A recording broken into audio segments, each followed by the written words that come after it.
So let's talk about how we can trade structure in the market with the help of Bookmap and using Orderflow footprint chart. All right, so I'm going to share with you guys two different examples. But for example number one, let's go ahead and look at a potential structure trade. Now, in this example for structure, we're looking for swing points in the market.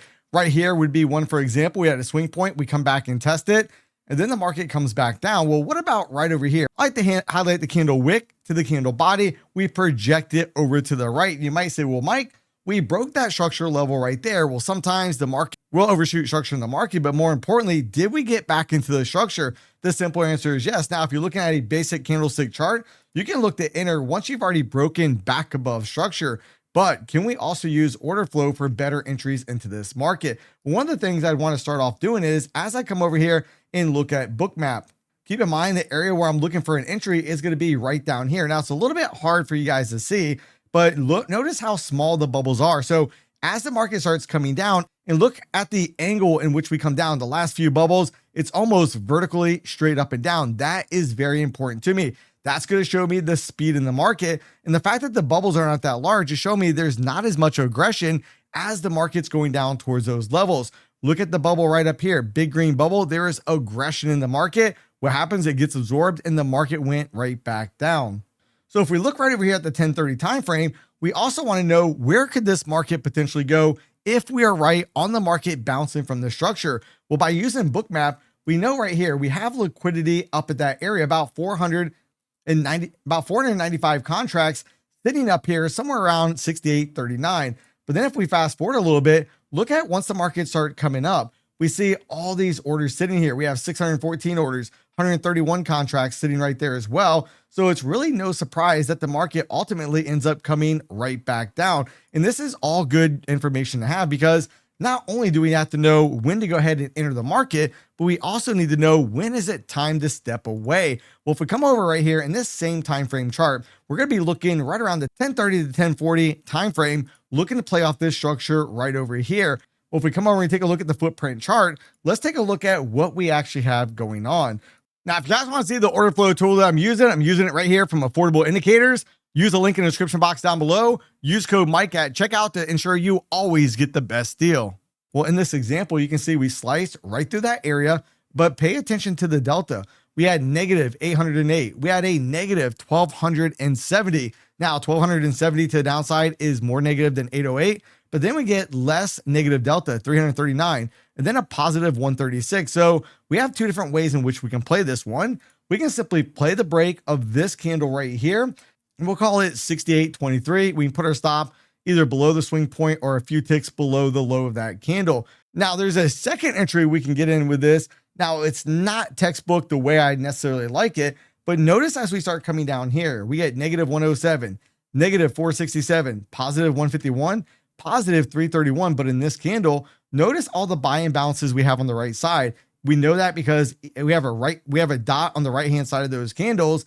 And this is going to be very important because ideally I would like to have 3 consecutive imbalances, but we do have quite a bit. We have a space right between that one, a space between that one, and one space in between that one, meaning one price level in between. But for this example, we've already seen now that we have a case where we have a low, we have a higher low, we have some imbalances, we can look to get long right up in there, and then look up here at the shaded area. Once we break above this sell imbalance right over here, we know it's a high probability we're running up right up here to the next imbalance at about 68.31 up here towards 68.32. And then notice what happens up here at the top. The market starts to reject back down and we start to see the weakness actually come in a little bit early.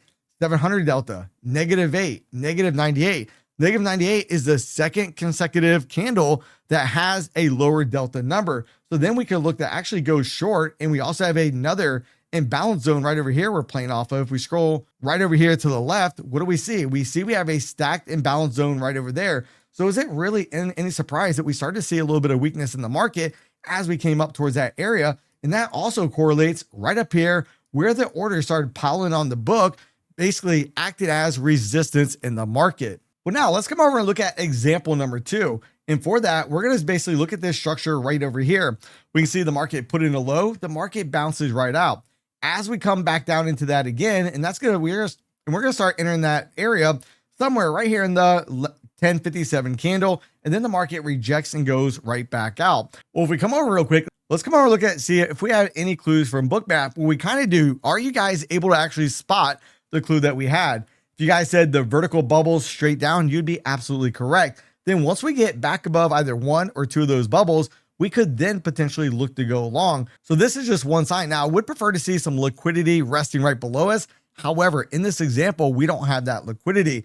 Now, if we jump over and we take a look at the footprint chart, here's where the market comes down into that area. Now, are you guys able to spot why this is a better entry than the prior setup that I showed you guys moments ago? Well, if we look right here, we have 1, 2, 3, 4, 5, 6, 7 stacked sell imbalances to the downside. You might say, well, Mike, if there's sell imbalances, why are we looking to go long? We're not looking to go long yet, but this can act as another point of where the power is starting to shift. And think about this. Everybody that got aggressively short right here on the candle, when do they start to capitulate? Well, once their position starts getting underwater. So once price reaches 68.20, we know those individual traders are now getting under pressure. So we can look at this as we have the structure zone right up in here. We have the imbalances. So once we start getting back above the imbalances, we can then look to go long the market. And if we look right up above us, where is a logical target location? Well, right up in here, anywhere from 68.30 up here to 68.31.75 would make logical sense, because we have a prior sell imbalance, which we can see right over here on the candles to the left-hand side. We see all the sell dots. So the imbalances can also act as support and resistance. So if we scroll over here a little bit, that's exactly where the market goes. If we keep scrolling, the market actually goes substantially higher from that. However, could we use Bookmap in conjunction with the footprint charts to see where the market could potentially hesitate from? Well, if we look right here, right around that 68.35, we see we have 218 contracts. And then look, we did hesitate a little bit right there. Then once we push past that area, notice right here on Bookmap, we have a little bit more liquidity setting up, about 222. We come into that, we see the big bubble, the buying climax come in, and then the market just kind of goes sideways for a bit. Now, if you guys like to learn how to trade imbalances for momentum, watch the chart right here on the right. If you guys want to learn how to trade the imbalances for reversals, watch the video on the left.